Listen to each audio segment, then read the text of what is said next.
Hello दोस्तों, नमस्कार। RJ Hindi कहानी में आपका बहुत बहुत स्वागत है। दोस्तों, कहानी का पूरा आनंद लेने के लिए वीडियो को लास्ट तक देखें। अगर कहानी पसंद आए तो कृपया चैनल को जरूर सब्सक्राइब करें और वीडियो को लाइक करें। तो दोस्तों चलिए शुरू करते हैं। बेटियां आंगन की रौनक होती हैं, घर की खुशियां।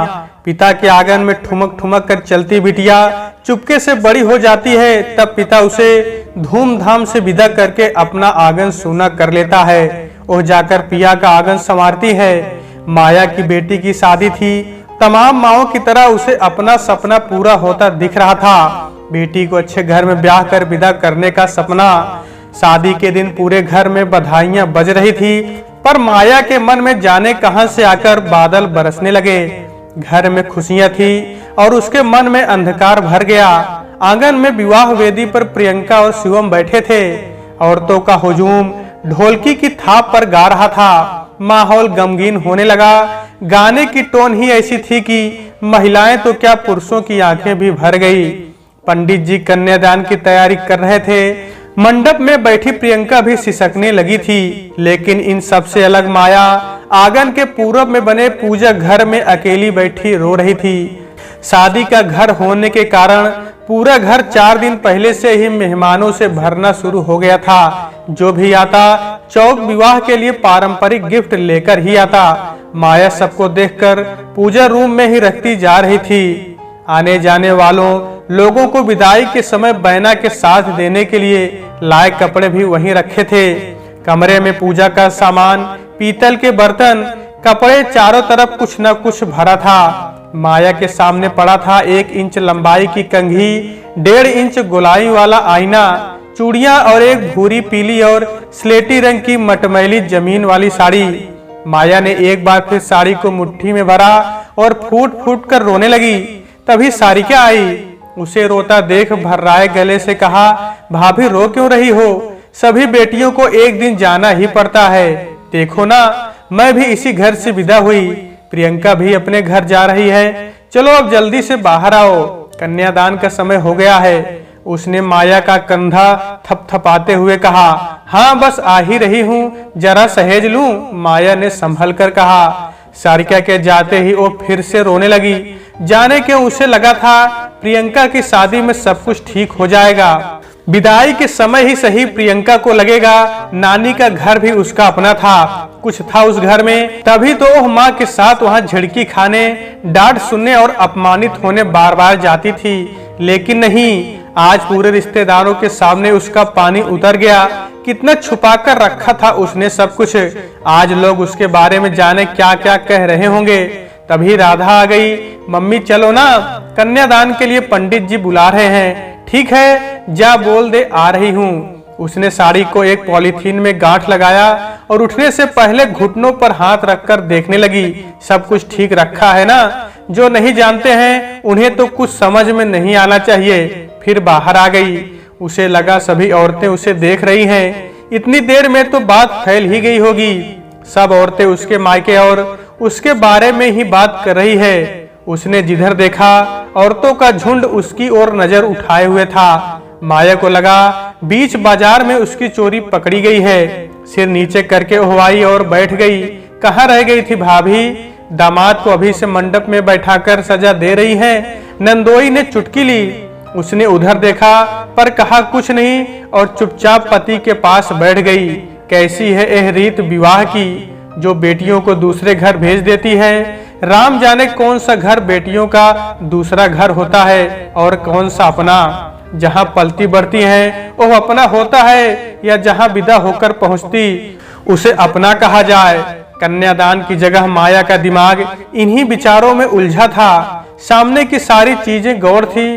कभी कभी तो नया घर सचमुच अपना घर निकलता है, जैसे मेरा निकला, और पहले का अपना पराया हो जाता है। लेकिन मेरी प्रियंका के साथ ऐसा नहीं होगा। उसका मन प्रतिकार कर उठा। नहीं नहीं, प्रियंका के तो दोनों घर अपने ही होंगे। जब तक मैं जीवित रहूंगी उसे परायेपन का एहसास नहीं होने दूंगी।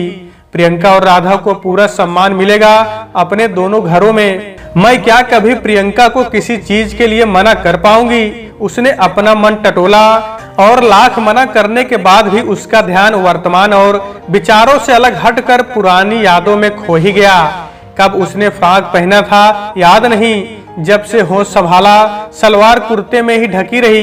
कितना मचलती थी वो, कभी फ्रॉक या नए जमाने वाला जम्फर पहनने को बाबूजी और भैये से कुछ कहने की ना हिम्मत थी और ना ही इजाजत। माँ से कहो तो तमाम झिड़कियां मिलती। अभागी अभी से नाक कटवाने की तैयारी में है, काहे पहनना है चुस्त जम्फर, कहाँ नाचेगी जाके।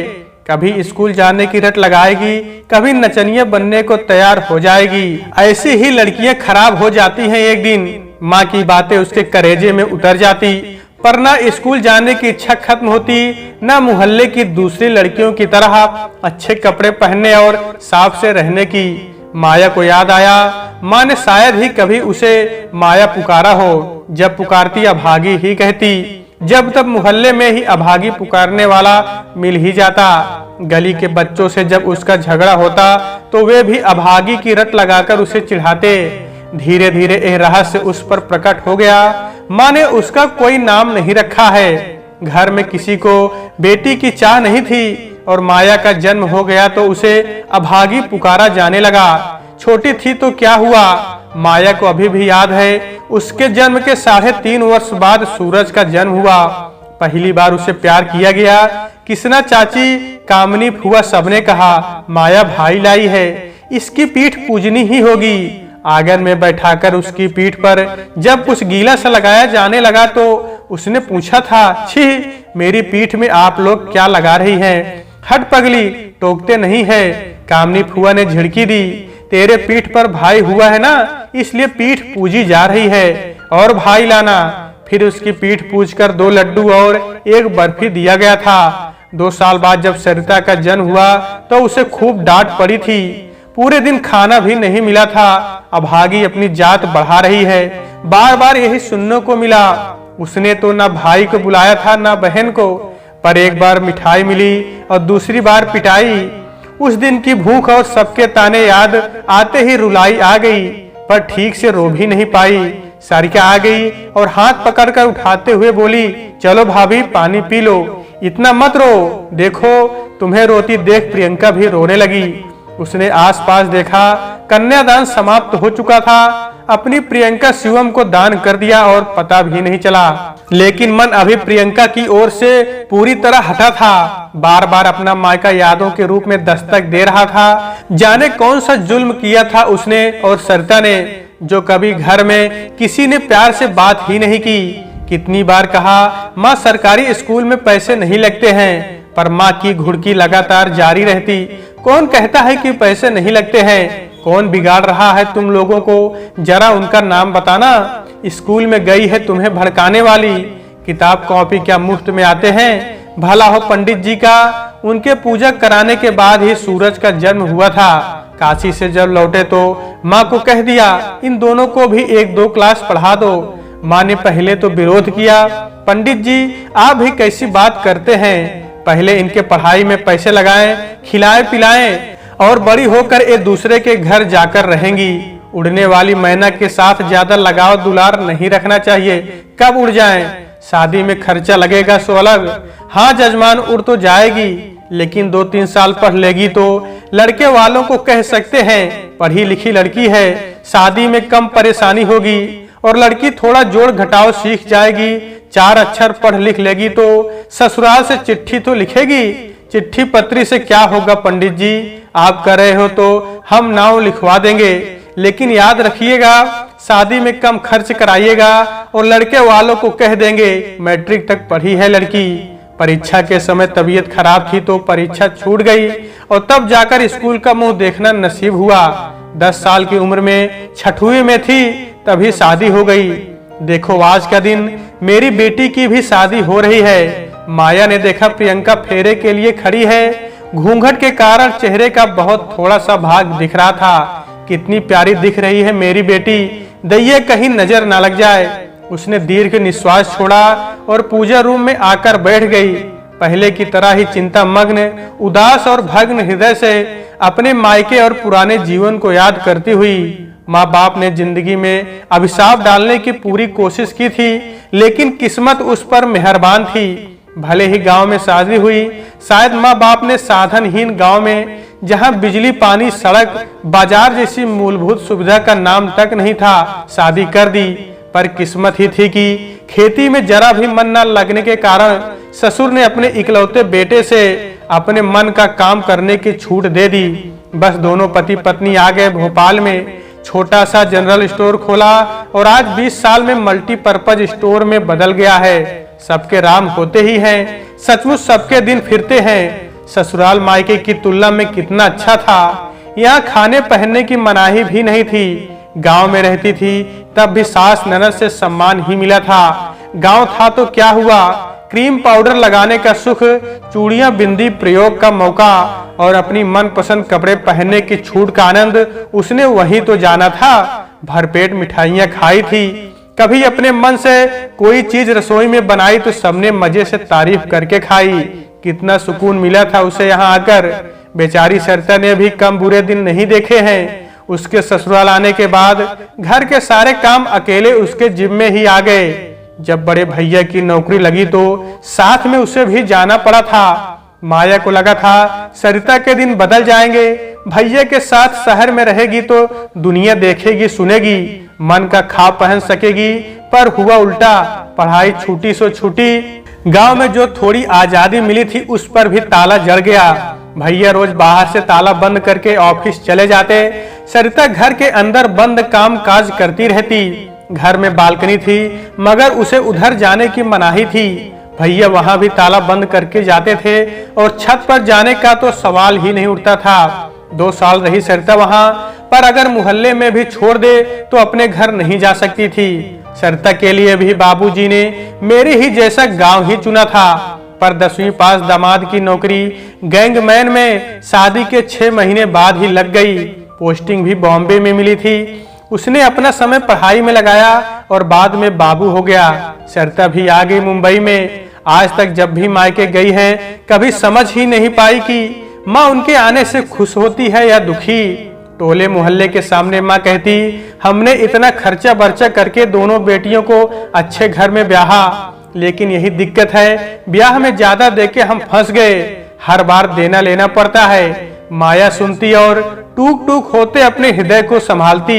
घर में देने लेने का आलम यह था कि जब तक वे घर में रहती, घर में सब्जी रोटी या सूखे दाल चावल के अलावा कुछ बनता ही नहीं। प्रियंका के पापा भी जाते तो माँ बिना घी वाली सूखी मोटी रोटी ही परोसती थी। गांव घर में दामाद को कितना मान देते हैं और प्रियंका के पापा या उसकी सास क्या सोचेगी, सोच सोच कर उसका दिल बैठ जाता। पर प्रियंका के पापा ने हमेशा उसकी इज्जत रखी, कभी किसी से कुछ नहीं कहा, एक शब्द भी नहीं। शुरू में माया ने देखा जब वो घर आती बाथरूम में साबुन सर्फ कुछ नहीं रहता, वो मंगवाती। धीरे धीरे उसने जान लिया ये सब खास तौर से उसके आने पर ही हटा दी जाती है। वो ससुराल से 4-5 साबुन की बाटी और 2-3 पैकेट सर्फ लाने लगी। जाते समय सब वहीं छोड़ जाती। उसके आने के बाद सब्जियां भी उबली बनने लगी तो वो 1.5-2 किलो तेल, अचार, पापड़ लेकर आने लगी। जब आती माँ बाबूजी के लिए कपड़े भी लाती। माँ सारा सामान देखती पर कुछ कहती नहीं। ये भी नहीं कि लाकर तुमने अच्छा किया और ये भी नहीं क्यों लाती हो, इसकी आवश्यकता नहीं है। बाबूजी तो नौकरी करते ही है, कौन सा खाने पीने की कमी है। ना कोई उसे लाने जाता ना पहुंचाने। पहले वो प्रियंका के पापा के साथ आती थी, फिर धीरे धीरे बच्चों के साथ आने लगी। कभी 1.5 साल में आती तो कभी 2 साल में, कभी 2 दिन रहती तो कभी 4 दिन, इससे ज्यादा कभी नहीं। पर रहती हमेशा अवांछित की तरह ही।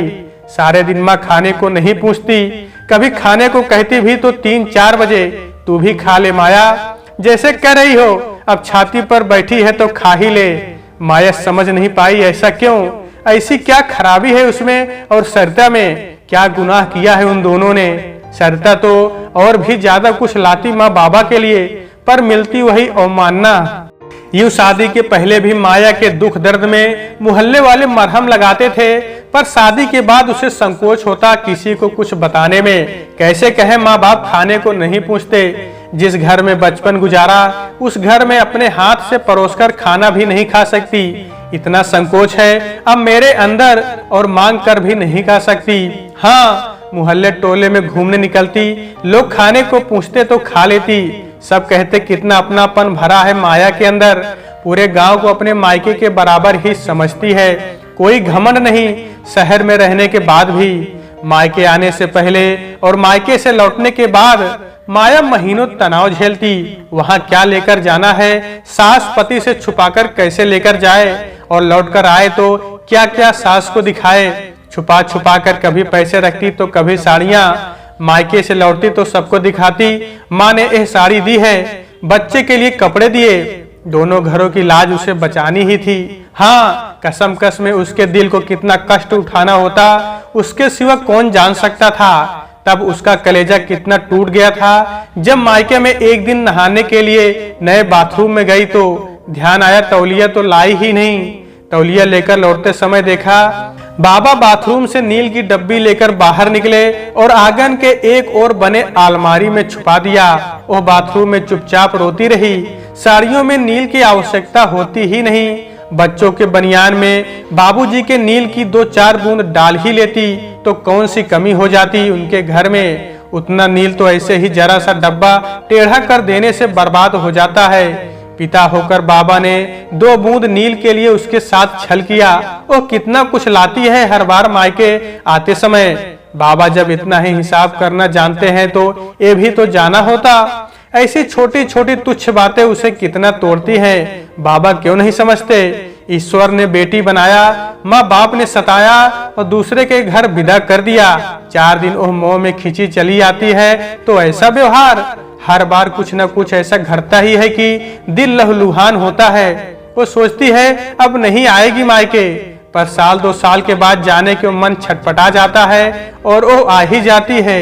इस बार तो 3.5 साल से ज्यादा हो गया उसे आए, तब भी ऐसा सत्कार। पिछली बार ही भैया भाभी को छुपकर अपने कमरे में अच्छी सब्जी खाते देख लिया था उसने। उस दिन सुबह बाजार की ओर निकलने पर ताजी गोभी देख वो लेती आई थी। माँ ने उसे अजीब काले रंग की उबली सी सब्जी परोसी थी, किसी तरह खा लिया था उसने। पर थोड़ी देर के बाद ही भैया की थाली में उसने मसालेदार अच्छी सब्जी देखा तो इच्छा हुई माँ को जाके कह दे कि अब से मैं जब आऊंगी मुझसे रोज खाने के पैसे ले लिया करो, पर ऐसा अन्याय मत करो, कहीं मेरे बच्चे देख लेंगे तो क्या सोचेंगे। पर उसने कुछ नहीं कहा और अगले दिन सुबह की पहली बस से अपने घर लौट गई। आकर सोचा था अब तो नहीं ही जाऊंगी मायके, पर कहाँ। 3 साल में ही उसके प्राण छटपटा कर रह गए और वो आई भी तो यह दिन देखना पड़ा। माँ कोहबर तो यहीं भराएगा ना, जरा किनारे हटो तो मैं जगह बना दूं। राधा चहकती हुई बोली। अब प्रियंका सचमुच दूसरे घर चली जाएगी। कोहबर का समय भी आ गया। माया जैसे नींद से जागी, फिर राधा के साथ मिलकर साफ करने लगी। प्रियंका और शिवम को बात करने के लिए छोड़ सब लोग बाहर आ गए।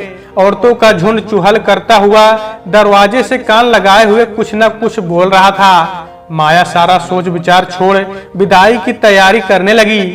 माता की ममता, घर भर का प्यार, लड़कपन की यादें, जवानी की मिठास आंचल में समेट प्रियंका अपने नए घर चली गई।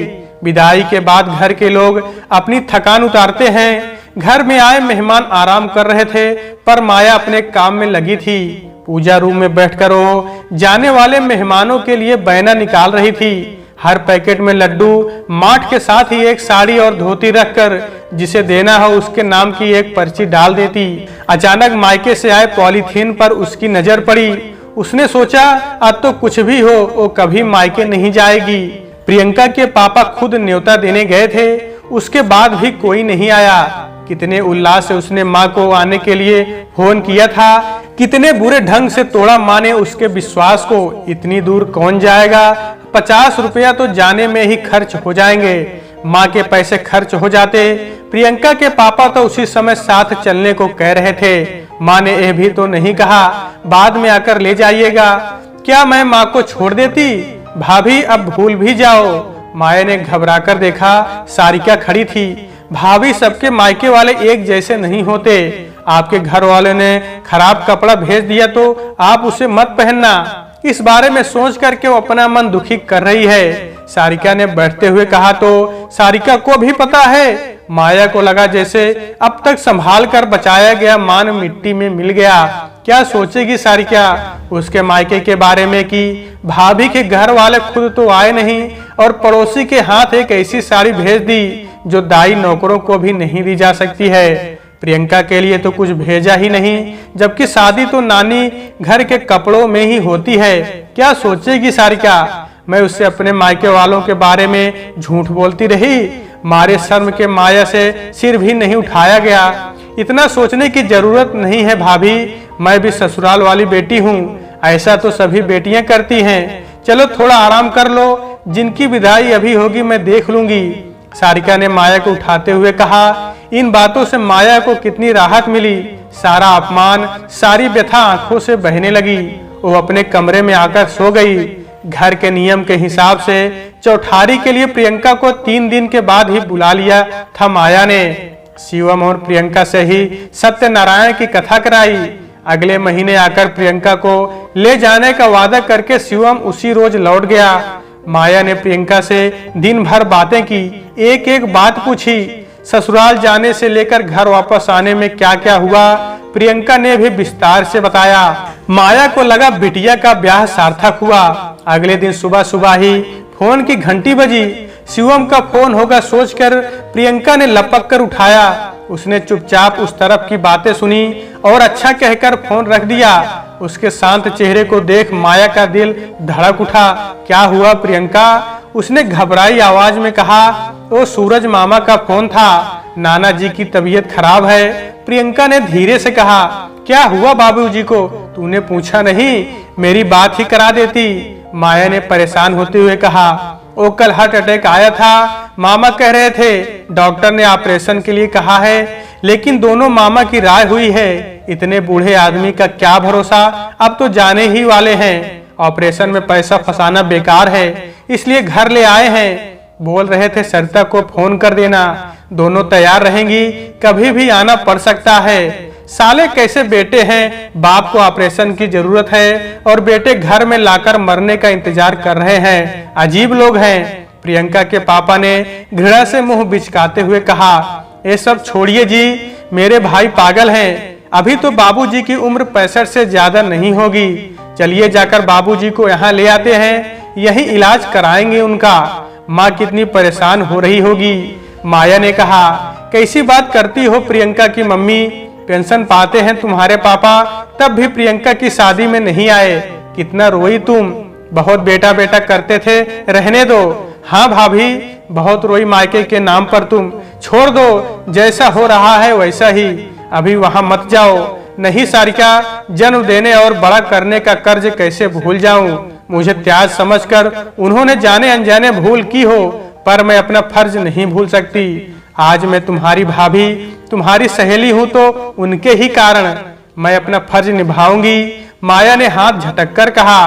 तुमने आज तक मायके से नाता रखा है, फर्ज समझकर ही ना। सारिका ने जैसे आज माया को न जाने देने की ठान रखी थी। वो मेरा स्वार्थ था, फर्ज नहीं। मैं अपने मन के कोने में दबे स्नेह बांटने, अपने मन को तसल्ली देने, अपने जी को जुड़ाने के लिए चली जाती थी। उनसे मिलने को मेरा मन मचलता था। मैं अपने गांव घर की याद में अपने पगले मन को सुकून देने जाती थी। अपने फर्ज के लिए आज पहली बार जाऊंगी। तुम्हें क्या मालूम मैंने कितनी बार तुम लोगों से छुपाया।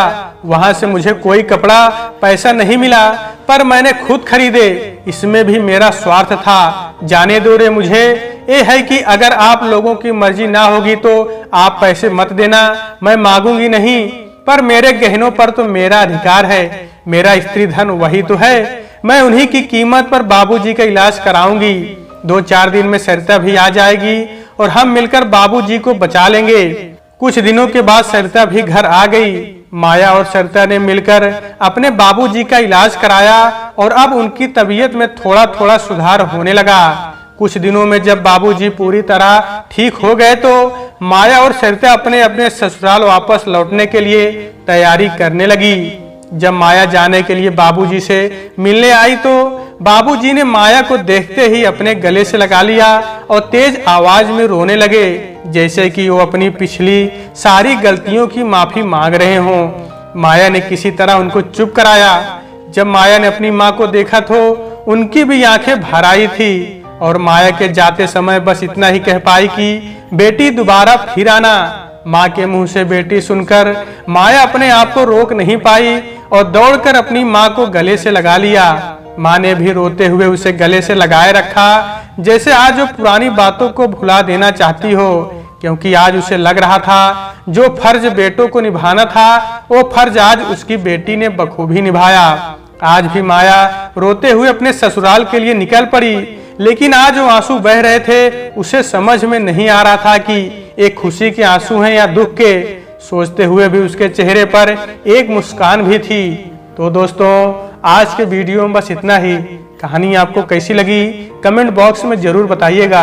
अगर कहानी पसंद आई है तो कृपया चैनल को जरूर सब्सक्राइब करें और वीडियो को लाइक करें। तो दोस्तों, आपसे फिर मिलते हैं अगले वीडियो में, तब तक के लिए नमस्कार।